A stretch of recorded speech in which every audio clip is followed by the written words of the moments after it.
Yeah, I literally post JuJu Smith-Schuster. I drew a bunch of balloons and birthday cakes and then ripped the rest of the page of my notebook out. So I got nothing else. You're listening to Let's Talk Fantasy Football, where men of fantasy genius have realized, hey guys, we don't need real football skills to dominate on the fantasy field. Yeah. So slap on your pads and grab your helmet. Shit's about to get real. Hello, ladies and gentlemen. Welcome back to Let's Talk Fantasy Football. I am your host for this evening's podcast, Vinny Gonzalez. I am joined by my lovely and talented co-host, Matthew Rogers. What's going on, Matt? What is up, Vinny?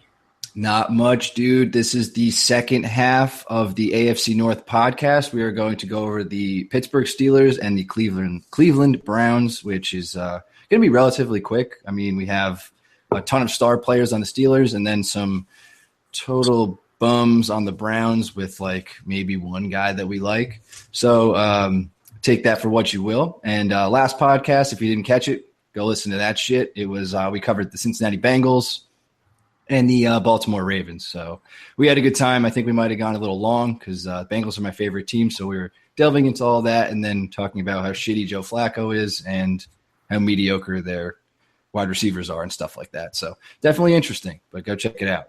Yeah. And before we go any further, I just want to give a quick shout out to ViewPick.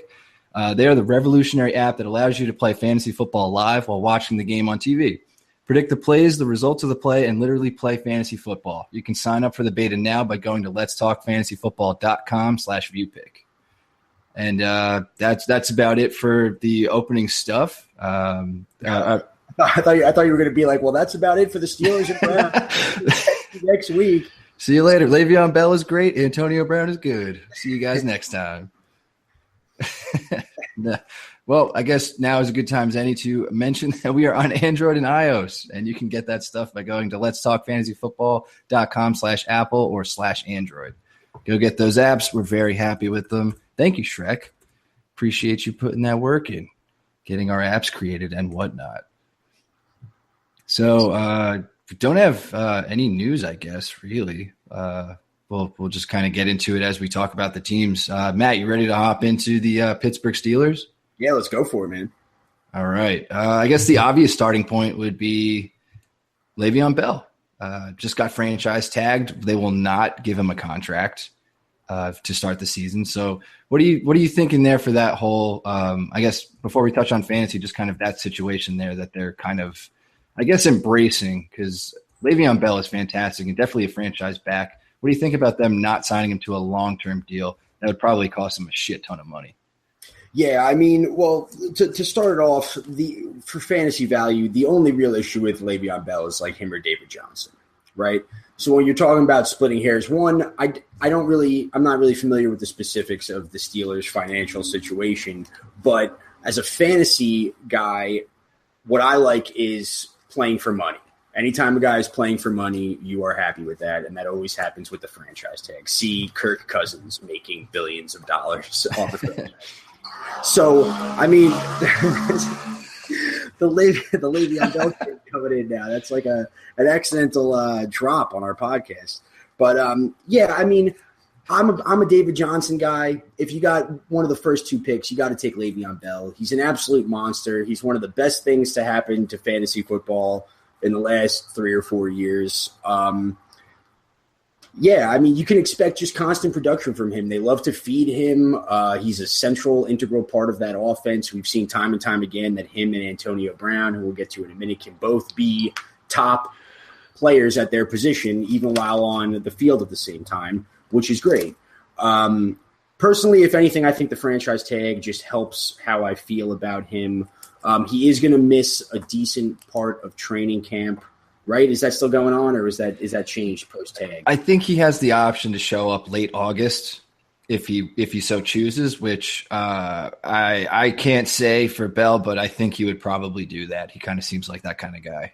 Yeah, the last thing I'll say is that Le'Veon Bell has proved that he's worthy of a top 2 pick when he is suspended for 3 games.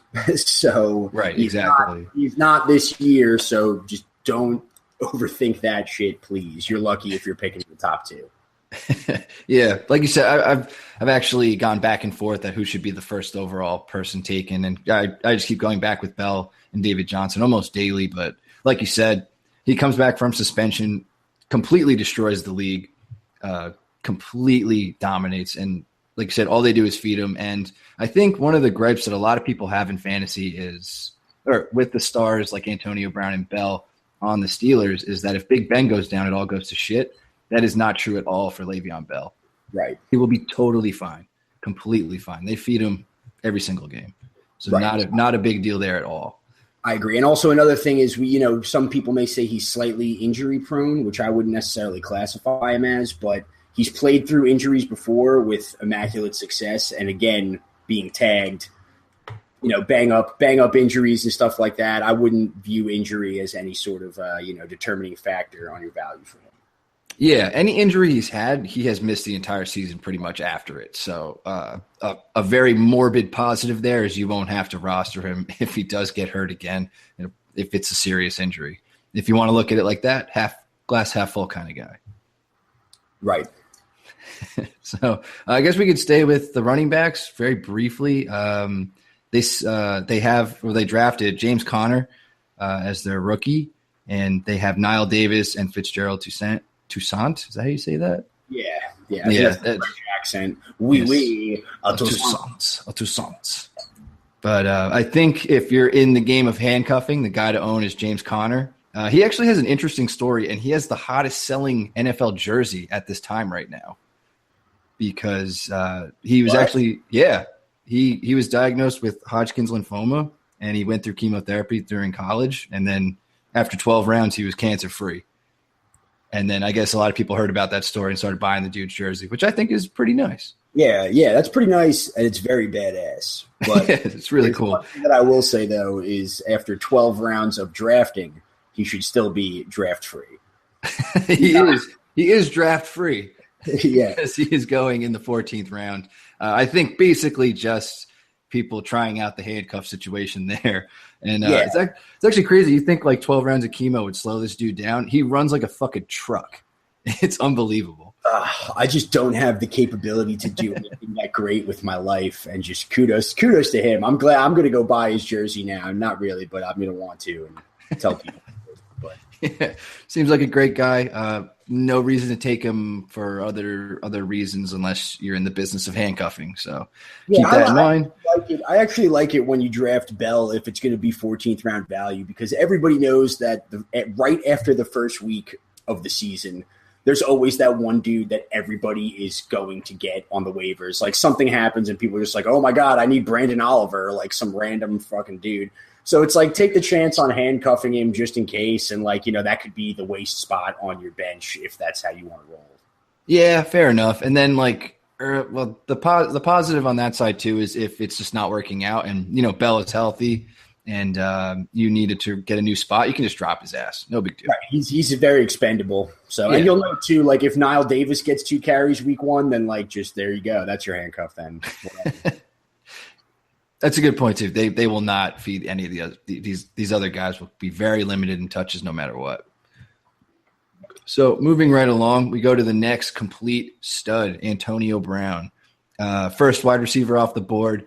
With the Zeke news, he's bouncing back between 3rd overall pick and 4th overall pick. Just depends on what's going down in the mock that you're doing or real draft.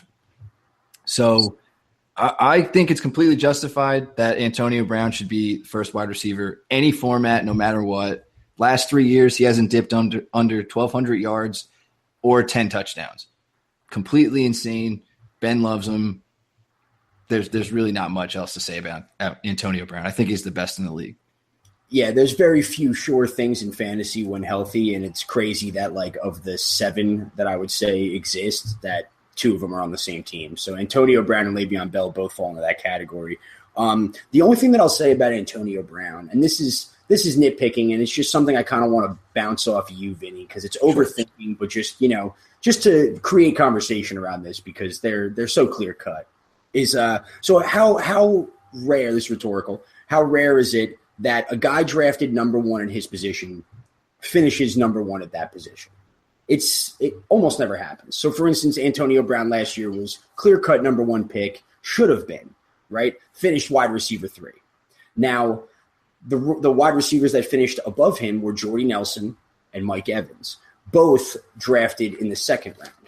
So the only thing that I want to talk about is if that, and Zeke news will have to follow, but if you're confused at pick 3, or preferably I wouldn't want to pick at 3 or 4, but is there something to be said by, if you have a choice of pick, dropping to 6 and taking like a McCoy, or if you're 3 and definitely want to go Zeke, that there's like T.Y. Hilton was a top 5 receiver last year, and he went in the second round and is again going in the second round. So is there more upside to drafting middle second round receivers than there are to drafting middle second round running backs? So again, just to clear up my confusing argument, is taking a Zeke or McCoy middle first round and then trying to get like a Michael Thomas, T.Y. Hilton, who both finished top 6 last year, more beneficial than going Brown and then muddling through those running backs in rounds 2, 3, and 4. You know what I mean?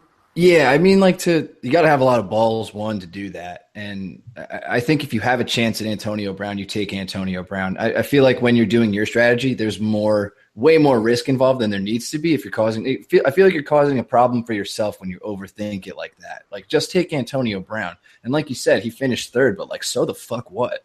Right. No, you're right, because he totally has the best chance to finish top 5 of any wide receiver. Yes, exactly. So like the fallout from like at worst, I would say Antonio Brown has a chance to finish not in the top 5, but still top 10. Like, that's still fucking awesome. You get a return on where you took him in the first place.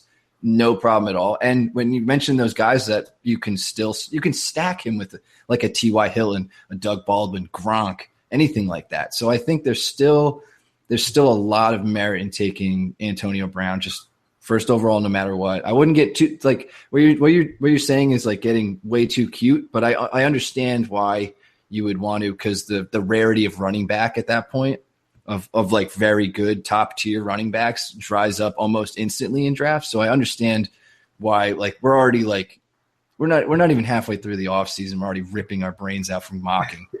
Yeah, right.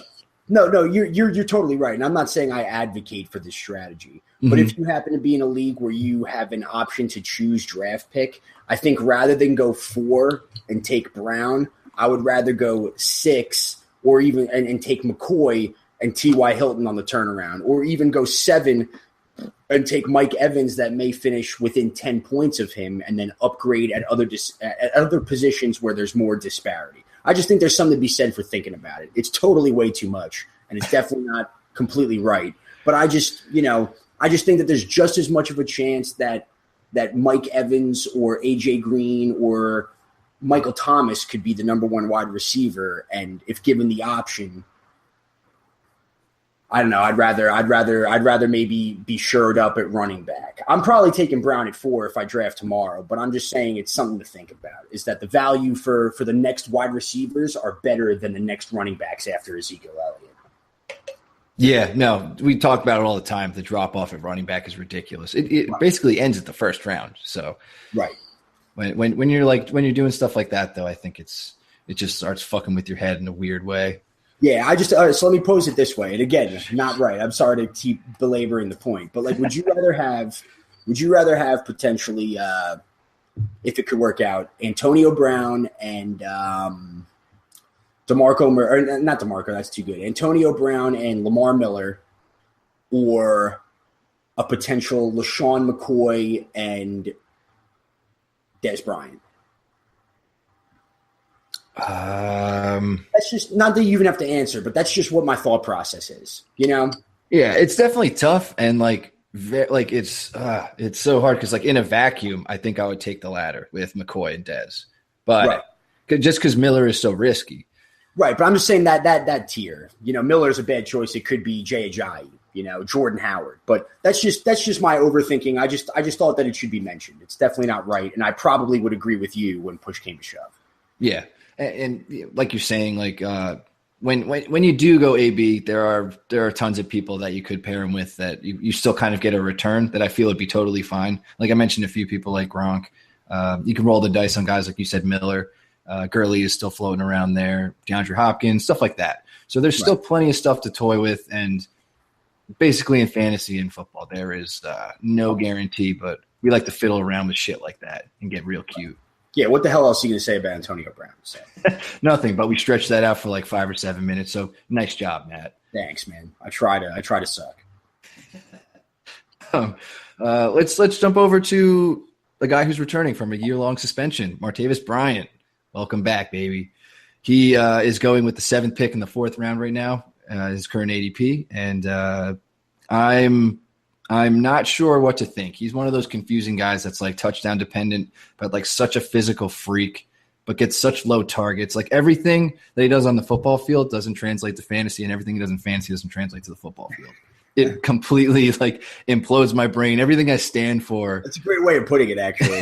Martavis Bryant stands against me, but he's always right every single time. Just to touch on some numbers that jumped out at me, 14 touchdowns in 21 games. So me saying that he's touchdown dependent is correct, but he does it all the time, very often. So Matt, what do you think about his current ADP? I'm thinking it's a little pricey, but the upside, of course, in this offense with all the healthy options coming back, it seems like the sky's the limit. Yeah, you're right in what you say. He averaged 17 yards per catch in addition to those 14 touchdowns in 21 games. Also, he was only classified as a starter technically 8 of those games. So so that's even better to that point. But he's not a PPR guy. In PPR drafts, I'm definitely not spending that there because you can make your money on 3 catches with him.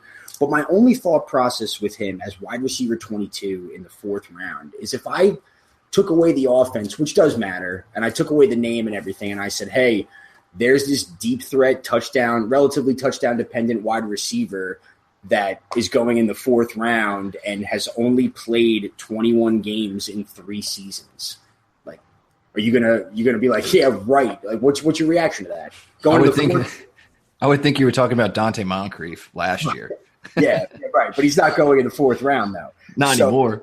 So it's that resume right there is you're like, that's crazy. And the thing is, it's like, we talk about AJ Green in the last podcast, and we're like, oh, he's had some injury problems and this and that, but he has put together 16-game seasons. It's happened just as much as injured seasons where he's still playing double-digit games. This guy is all over the place as far as missing time. So the price for me is out of control, especially to where unless he's going to, on that rate, which I do think is sustainable in the sense of season to season as opposed to week to week, there's certainly going to be bust weeks for this dude. So I am not spending that price at all. I would rather take guys like, I would honestly, even though he's going way later, 3 rounds later, I would rather take Dante Moncrief over him, who is touchdown dependent, but has been on the field way more and isn't just as good of possibly an offense. Not just as good, but you know what I mean when I say that. I don't like it, especially for the price. I don't think I'll own him in any leagues. No, man, I am completely on your side. I don't even touch him in mocks. I don't even like to think about what my team looks like with him on it. I mean, obviously, like we talk about all the time, upside there, but like I kind of talked about it with Jeremy Hill in the last podcast. We were, for so many years, you're drafting him like he's not touchdown dependent, and you want him to break out in a way that he just might not. That could be the case for Martavis Bryant, where he's just constantly getting touchdowns like week to week, but it's very unsustainable, unpredictable, and just it fucks with you on multiple levels. Lineup wise, mentally, it's a huge clusterfuck, and it's super early. Like when we were talking about him a couple weeks ago, I think we just loosely touched on some ADP stuff on a podcast. He was like going in the 6th, and the next week he's going in the 5th, already up to the 4th. It's completely out of control. Yeah, I think he's being drafted based on his like extrapolated stats where it's like if he puts together on this pace a full season, he's catching like 1,300 yards and 12, 13 touchdowns. And it's like as much as that is possible, even if he does play 16 games in that offense where you want to talk about mouths to feed, I mean, he could still get his work on big things. But, I mean, you got 2 of the most useful weapons in the NFL on one team. So I don't think week to week that value is there, especially in PPR. I think that that's more of a boomer bust guy like that. Even Deshaun Jackson in his prime years, I feel like wasn't going this early solely because, I mean, other than his, like 2 or 3 years, maybe a couple years ago, but he would never go here. And he's a similar type of player who sees the field more. Yeah, completely agree. This is probably the most we've ever agreed on anything really in the history of the podcast. Yeah. So where do you stand politically? No, I'm kidding. Well, let's get into it. Yeah. No. Oh, another thing. Wait, one last stat on Bryant. Gotcha. 54% catch rate. No bueno for me. Gross. I mean, to be fair, he's not running like slants and shit. He's like going deep most of the time. So I get that he runs mostly 50-50 routes. So that catch rate makes sense to me. But like also, I've known that from watching him and what to expect. But I think a lot of people might not know that. Right. Let me phrase it this way. So you're right on the catch rate makes sense. But what would you put if he plays 16 games? What's his average target per game in your mind? I still think at most maybe 5. 4. Right. I was even going to be more generous at 6 or 7, which is still to that point on that catch rate is 3 catches a game. And that's where he stands. That's what he's been doing, and that's I think where he stands. Wide receiver 3 and should be drafted as such. Yes, yeah. Well, let people reach on him all day in your drafts. Don't worry about it, guys. Yep. Just to mention other dudes that are there: Eli Rogers, Sammy Coates, Darius Hayward-Bay, Justin Hunter got signed too. A whole bunch of crap. You forgave my favorite dude. Oh, that's right, Matt. Great segue. I think that again, this is not someone that should be drafted. None of those dudes should be drafted. Right. Of those guys, a guy that they just drafted, JuJu. Is it JuJu Smith-Schuster or JuJu Schuster-Smith? I'm screwing up now. I just wrote it down as JuJu SS because that's just – I can't write that much. The SS JuJu. He just got himself a nickname. Yeah, JuJu Smith-Schuster. So pretty much the only reason why I want to mention him is because he should not at all be drafted. But the Steelers don't have any sort of tight end production going on whatsoever. And with Martavis Bryant being back, I'm not saying this is something you can bank on consistently, but this dude is a 6'1", 215 receiver that they expect to just feast over the middle in some situations. And I think guys that have Sammy Coates has been startable, not a lot, but has been startable. Even DHB on the Steelers, I feel like was kind of picked up at points in the last 2 years with them. But not that should happen, but I think it did happen. I don't know. It's just something to keep an eye on. He's a young guy. He's athletic. He's different. And, if Le'Veon Bell and Antonio Brown see a lot of coverage, it wouldn't be ridiculous that this dude caught 5 touchdowns this year. When that'll happen, I don't know. Yeah, or 2-point conversions because they do go for 2 a lot. So that's a great point as well. So I think in much deeper leagues, maybe like 14, 16 teams or something like that. Probably not draftable, but if you were picking up Eli Rogers and Sammy Coates last year, Marcus Wheaton and drafters, freaks, keep an eye on that dude. Yeah. So you sort of alluded to the no tight end production. Jesse James, no big deal, right? Yeah, I literally post JuJu Smith-Schuster. I drew a bunch of balloons and birthday cakes and then ripped the rest of the page of my notebook out. So I got nothing else. That's a better use of that page than me writing Jesse James. So well done, Matt. Lastly, we will touch on the man that will bring this offense all together. Big Ben Roethlisberger. He is being drafted still, pretty high. I think we talk about this a lot, mainly because it bothers me a ton. 9th pick in the 8th round. Okay, all right. Ridiculous, right? This is gonna be bad. This is no. Are you against me? This is the first year ever that I am down with Big Ben's ADP. And the only reason why. It's been the same forever. What are you talking about? I know. But never has he been expected and never has had Bell, Bryant, and Brown on the field at the same time. And going into the season this year, that is expected to happen, which has never happened before. Granted, he's only played 2 full seasons, right? And he's going at quarterback 8. He's always hurt. But last year, I look at it this way. And when I look at quarterback, and especially when I'm looking at quarterback, not in the top 5, right? Like if you've listened to past podcasts, I'm like, Dak is going in the 9th, and I love that shit, right? Ben Roethlisberger is going in 8th, and he had seven of his 14 games last year.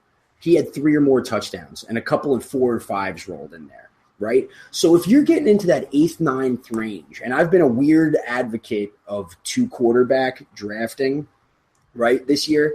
So I think that price for that potential production is cool to draft him there at quarterback 8. Granted, if people are waiting on quarterbacks, don't do it. But I actually like it there because he's a dude that can win you a week. He's a dude that could throw 4 touchdowns and put up 40 points any day. And honestly, I would argue that apart from Aaron Rodgers and actually just Aaron Rodgers, that Drew Brees maybe, Ben Roethlisberger is the guy most likely to put 40 points up in a given week. Would you disagree with that? I think more than Brady even. I would agree, but mainly the stuff you're saying is when he's at home. The home and away splits for Ben Roethlisberger are fucking insane. They are. It's night and day. It makes me go nuts because you can't play him constantly. It's worse than Drew Brees' home and away splits. But to give context, for me, fine in the 8th round because I'm under the assumption that if you take him, say, the end of the 8th round, that you've gone 7 flex right off the bat, right? So I am cool with grabbing Roethlisberger there. I would like to, because say you draft him there, the plethora we talked about Dalton on the last podcast. True. Even if you want to draft a Mariota real late, Phillip Rivers is going undrafted in some certain situations. You know what I'm saying? So for me, this is the first time, Derek Carr is going above him. And Derek Carr is coming off a huge season-ending injury and has 2 of the best defenses in the NFL in his division. So for me, I'm willing to pay that price over Cam Newton, over Jameis Winston, and I don't think it's a bad strategy to take Roethlisberger and then go with whether it be Dak or I would go with a young Dak, Rivers, Mariota, someone like that way later if you could, and maybe matchup play. But when this guy is at home, even if it's at home, like you say, he could win you your week, hands down. I think that he ranks number 3 to Rodgers and maybe Breeze of quarterbacks that could put up 40-plus points for you in a given week. And I think that is worth an 8-round buy. You're making way better points than I thought you would make, Matt. I got to say. I didn't know. I didn't know. The first time that I ever have, so your expectations are correct. Yeah, I really didn't know what to expect when you started going off, but definitely made some very valid points. It's just, for me, it's the breaking down in away games. You could also need those weeks, and he just shits the bed. I remember last week, if he went against Miami and had 2 points maybe, I was just how do you do that after putting up, like you said, 35 points last week? It makes no sense. It's just one of those weird freak things.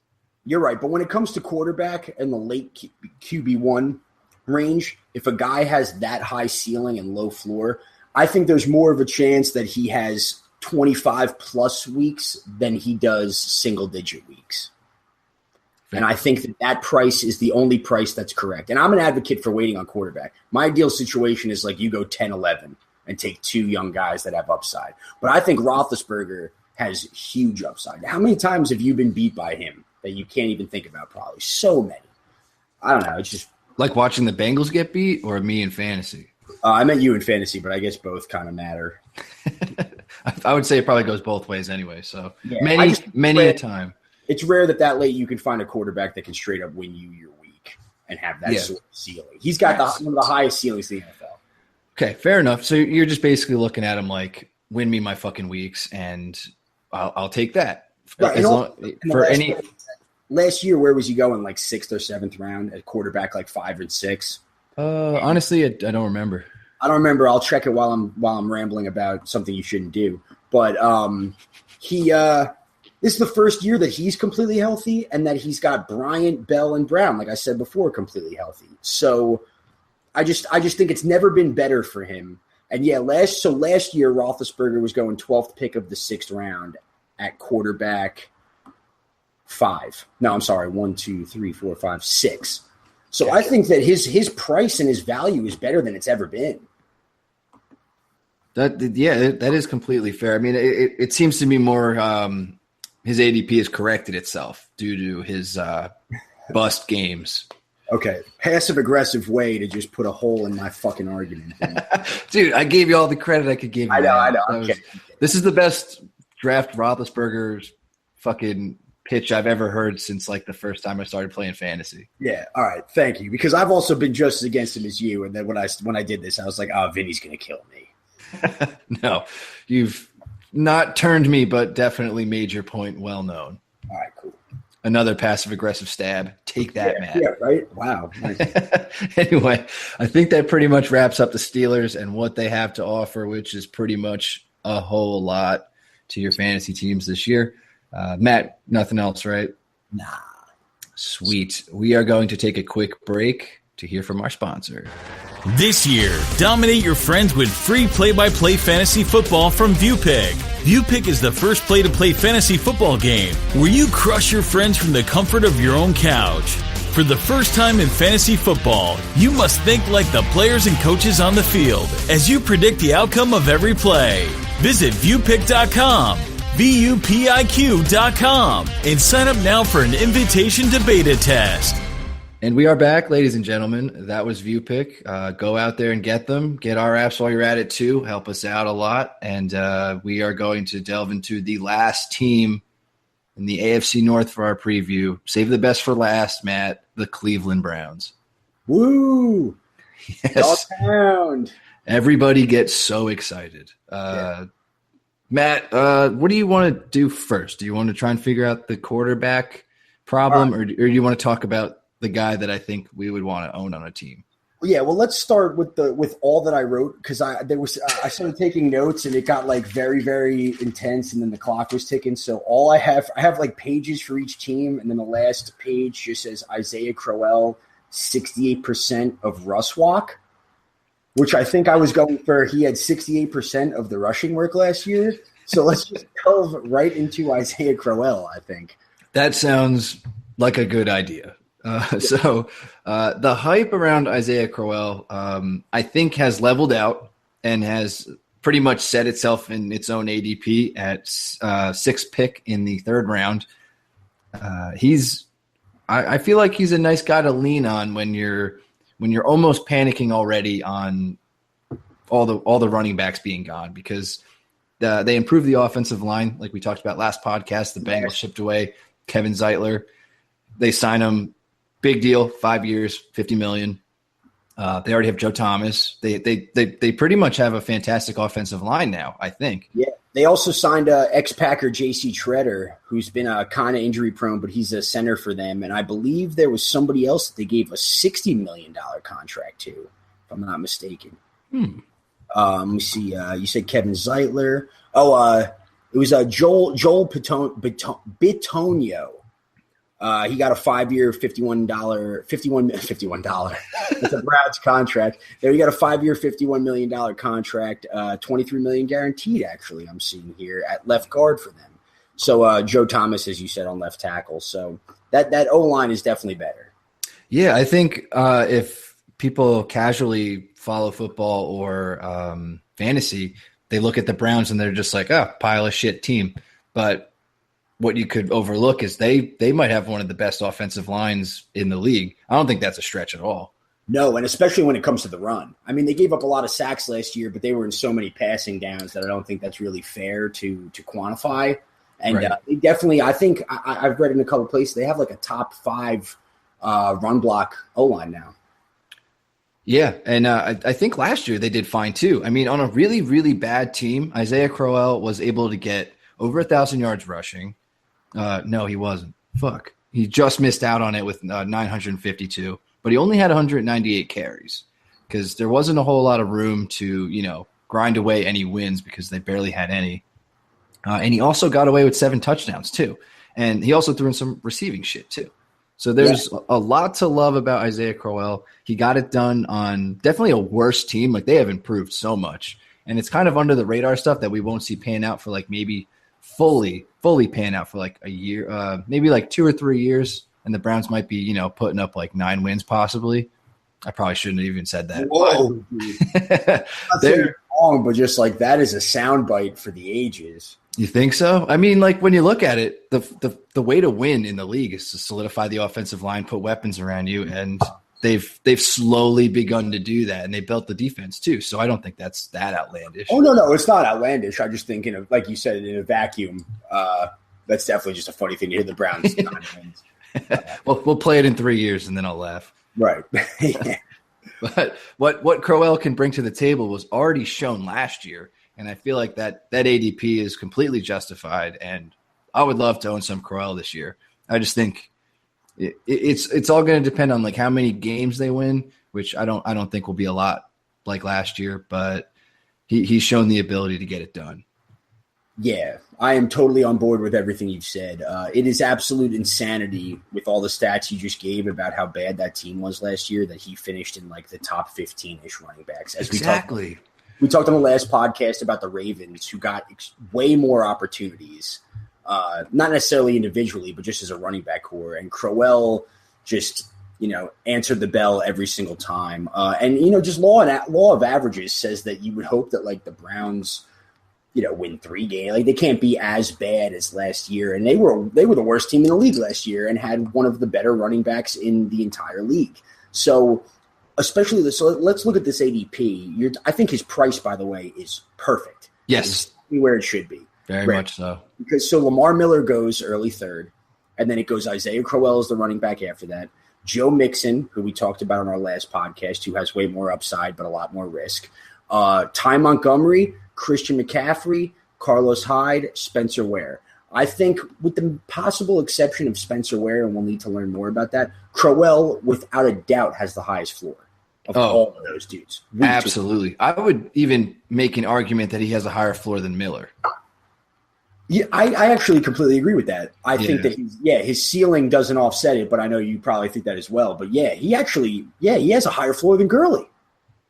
Yeah, he does. Absolutely. Yeah. I was going to bring up the point that in mocks, I've had a chance to have a go at all 3 of those guys. And each time I think I've gone Crowell or Miller. And I think Crowell edges Miller out in those situations, which I did not think I would do, but I think that's the right call. I think you're right now. I didn't even think of it that way. But I even think, looking at all these guys, I think he's got a higher floor than definitely Fournette, possibly Marshawn Lynch, and possibly Jordan Howard, depending on how that goes down, Mm-hmm. Not saying definitely yet, but, we have to see with Jordan Howard because that team's going to be bad too. So right. We'll see if he can replicate that. I love his price. Yeah, his price is spot on. I think this is one, if you're in like one of those more serious leagues, that he'll get grabbed way before this. And I think someone's going to have to reach on him because round? No, I mean like at the turn or – just before his ADP right now. Like I don't think he'll stay late third. Okay. Yeah. I just think there's too much to love about him. And if we see anything in the preseason that looks like even better than we're imagining right now, like that offensive line is just like a brick wall, that I wouldn't say he goes into the second round, but definitely higher than the 6th pick in the third. So he'll hang around like right there. Yeah. He's my running back 12. One in my early rankings that I've done, which is right around, I would say, like 3-3. Roughly. Yeah, I think that's pretty much where I would expect him to go in a real draft. Yeah, running back 12 right now is going last pick of the second round. So I'm cool with him being my number 1. Stock it up a little bit afterwards just because it's the Browns, but I think that's something that you can relatively depend on. Yeah, nothing is safe when you put this much love into a Browns player. Especially with the news that we're about to roll out right now. Vinny, Dookie Duke Johnson. Yes. So let's get into this. Matt, you brought this to my attention. The Browns might be looking to convert him to their number 1 slot receiver. I think for good reason from a team standpoint. I just don't know with what happened last year with Ty Montgomery if this is going to change like some kind of positional staple for him, which would change pretty much everything if he's going as a wide receiver instead of an RB. Yeah, I think though I think it'll be a situation where he's classified as a running back for the bulk of the season, justifiably so, because I still think he'll be running a lot of passing downs as the Browns should still be behind. Mm-hmm. And this is nothing to get fully excited about just because Duke Johnson every single year is the primary passing down back. It's been said. I have so loved Duke Johnson for the past 2 years, and it's just not been correct. Right. And it's like if you're going to be on a team where Isaiah Crowell is having success on the ground and you guys are going 1-15, and you're in so many passing downs, great game scripts are haunting you, and Duke Johnson can't be a viable starter or a top 40 PPR running back, then that's not anything running out of the slot that he should be drafted earlier for you. If anything, I think it says more about Crowell, because I think that's a nod to the fact where it's like, you are a guy that hypothetically, if we're beating the Steelers by 14 at the start of the fourth quarter, we're cool with you just getting every single ball. Crowell, I'm meaning. So I think it was more of a nod to Crowell than it is to Duke Johnson. It's definitely good for Duke Johnson as a late round flyer because he may just be seeing the field more, because that was something that was very frustrating for Duke Johnson owners that started him, like me, if you're really, really shitty at fantasy football. But that he would just not see the field enough, even in passing downs. And it's just a frustrating thing. Hopefully he sees the field more. I don't think it should boost his draft value, but I think that it would help Crowell drafters sleep better at night, if that makes sense. Yeah. I got a question, Matt. Would you rather have Duke Johnson or Terrence West? Terrence West.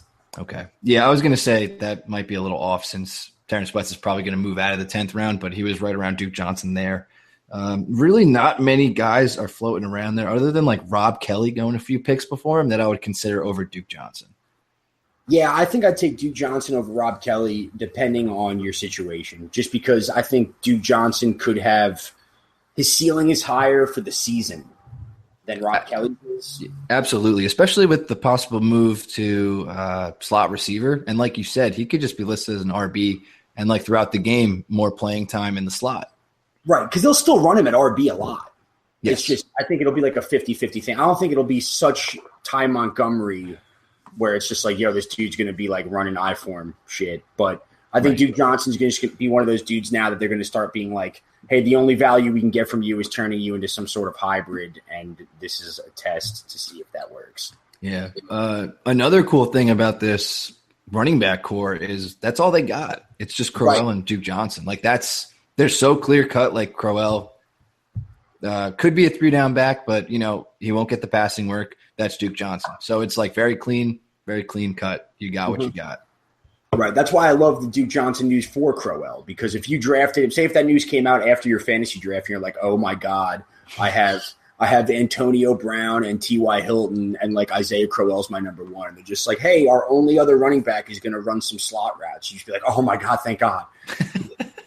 So keep him out there. Yeah. Yeah. There's so a lot to love with the running backs there. Isaiah Crowell, you got to pay the price, but we think it's justified. Duke Johnson, definite value, very high upside. So we will move to, I would say low upside, the wide receivers here. We could touch on, I guess, Corey Coleman. He's going with the third pick in the 10th round. He definitely suffered from, the quarterback carousel that they had. Didn't really have a fantastic rookie year. Battled some injuries. I think it was the hand injury. Yeah, he broke his hand. Yeah, so he missed a couple weeks like that. Pretty detrimental for a rookie to miss out on some playing time like that. But definitely a talented guy. Seemed like he was developing a little bit, but he really didn't catch too many passes in any given game, which was a little concerning. I mean, Pryor was good and definitely was the focal point of the offense, but for Coleman really not to catch more than 4 balls in a game, all like the games that he played last year, was a little concerning to me, especially with the Browns team that was passing so much. Yeah, all I want to say is don't be like, oh, Terrell Pryor caught almost 80 balls and 1,000 yards, and that's like left on the table for Corey Coleman. Don't do that, because that's more of a testament to Terrell Pryor than it is to the Browns offense and what it can do. Corey Coleman went off in the beginning of the year, to your point, and then got hurt. For the last 8 games of the season, he did average almost 8 targets per game, but never caught more than 41 yards receiving after that. We talked about Martavis Bryant's catch rate earlier in the podcast. It was 54%. Corey Coleman's is 45%, which is way worse. Also, that's a testament to the Browns quarterback carousel, like you said, but I don't really anticipate that being much better this year. So, Yeah, I mean it's virtually the same, possibly even worse with the addition of Osweiler. We're definitely not sure, but hopefully they just get a guy to stay in there. That's all I want, because last year was a lot of injuries taking people out. I think I would feel a lot safer if I took a flyer on Coleman or Kenny Britt, who we'll talk about a little bit, that all they need is stable quarterback play, and you'll start to see a more positive skew for what they can do fantasy-wise week in and week out. Mm-hmm. So, yeah, we'll just jump right into Kenny Britt, man. I got to be honest. I take Kenny Britt every mock I do. What? Every single mock. I'm not, like, against Kenny Britt, but, like, whoa. He's the last person I take every single time. I don't know. I don't know why. I think I have a problem. But if it's the last person you take, I'm fine with that. No, it's like even after kicker defense sometimes. Oh, yeah. I mean, that's totally – I think that's great. Yeah. I have some sort of delusion that he's going in, like, the 12th round, and I'm going to check that. But Kenny Britt at that value is great. I see him at the second pick of the 11th round. So you're just getting great value in every mock, you son of a bitch. Yes, and it's weird because I mock on Fantasy Football Calculator, and his ADP is the second pick in the 11th. So even when people normally, like, I guess people could leave and the computer will draft out, somehow I always get him, like, super late. I think I can't even imagine why. I mean, it's a nice flyer. Like, it's a perfect flyer. He's on a bad team. They're going to have to throw a lot. I think Kenny Britt is good for what he's been able to do. All he's known is bad quarterbacks and bad teams. So getting to the Browns finally for Kenny Britt is like an achievement in itself. Like, he's finally home. So I think Kenny Britt's going to have a very, very Kenny Britt solid year. I mean, even last year he went over 1,000 yards on the Rams. I believe he went over 1,000. Yeah, maybe. I don't know. I'm not gonna support if that. he did, I think it was 1,001 yards. Yeah. So, while you look that up, if you are, I'm going to talk to Kenny Britt. I think where he's going, he's definitely a great late round flyer, veteran wide receiver on a team that's going to be chucking it. It's like, I think he could benefit more from what you look at from Terrell Pryor last year. Did he go for 1,000? Dude, I was completely right, except he had 1,002 yards. Oh, dude, that's so wrong. Price is Right. You are done. No, Price is Right, actually. Dude, I'm on the money. Prize. You win the big prize. Wow. Good job. Thanks, man. But yeah, I definitely like him as a late round flyer. When I'm looking at the second pick in the 11th round, while that value kind of makes sense, I'm looking at guys going right after him. So it's Mike Wallace. I don't really like Mike Wallace right after him. But Rashard Matthews, I'll take over him. John Ross, probably not. Taylor Gabriel, yes. Kevin White, definitely. And Sterling Shepard, definitely. I'm taking over Kenny Britt, personally.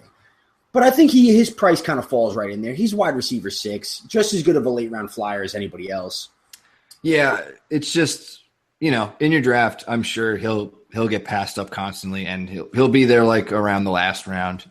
So it's a nice flyer to take. Just when you get caught up in drafts, you kind of forget, like you might have filled your roster out or something like that. I do that in mocks all the time. I'm just like, oh shit, I need some shit.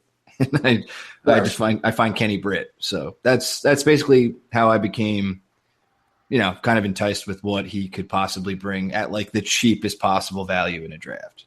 Oh yeah, like he could be the best wide receiver 6 in all of fantasy, I would say. that is high praise, Matt. Yeah, Kenny Britt's probably listening to this podcast. Like, that's what I'm talking about. Spilled his popcorn everywhere. Poor guy, man. He's really just been on bad teams. And another thing, he's only 28 years old. Yeah, whatever, Kenny Britt, dude. Whatever. I don't feel bad for you. I feel very bad. You're a good wide receiver, Kenny. Hang in there. So that pretty much wraps up for the Browns. I mean, they drafted the tight end, David Njoku. He's getting drafted, but like whatever. I don't think he should.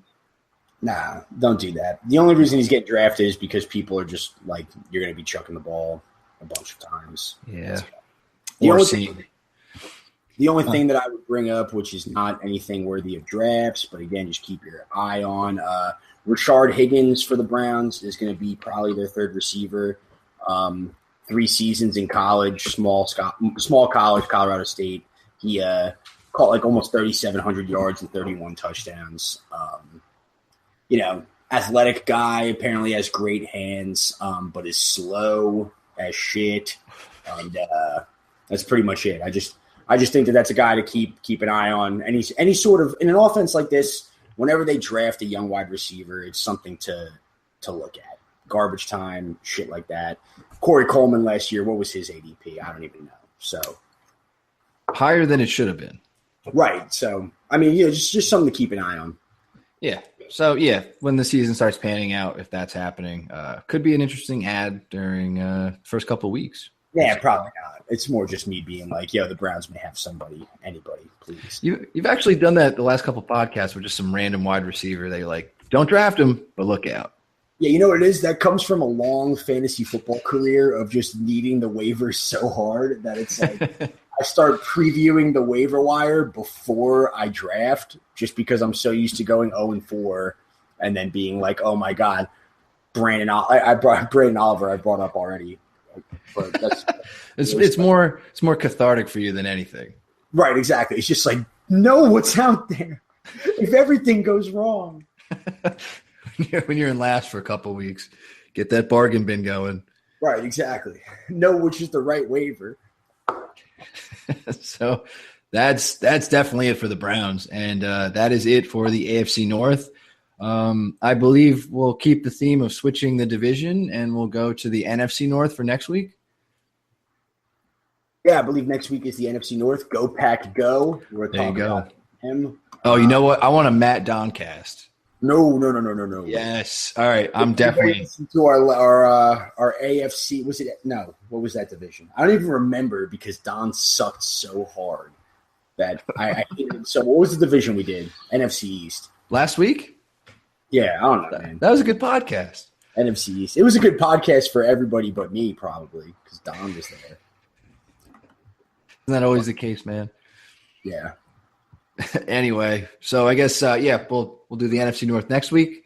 If you didn't catch the other part of the AFC North, you can catch that on the site. And hope you like this one. You can review us on iTunes. That's the best way to listen to the podcast. Get our apps, get view picks, go out there and do it. And above all, start mocking.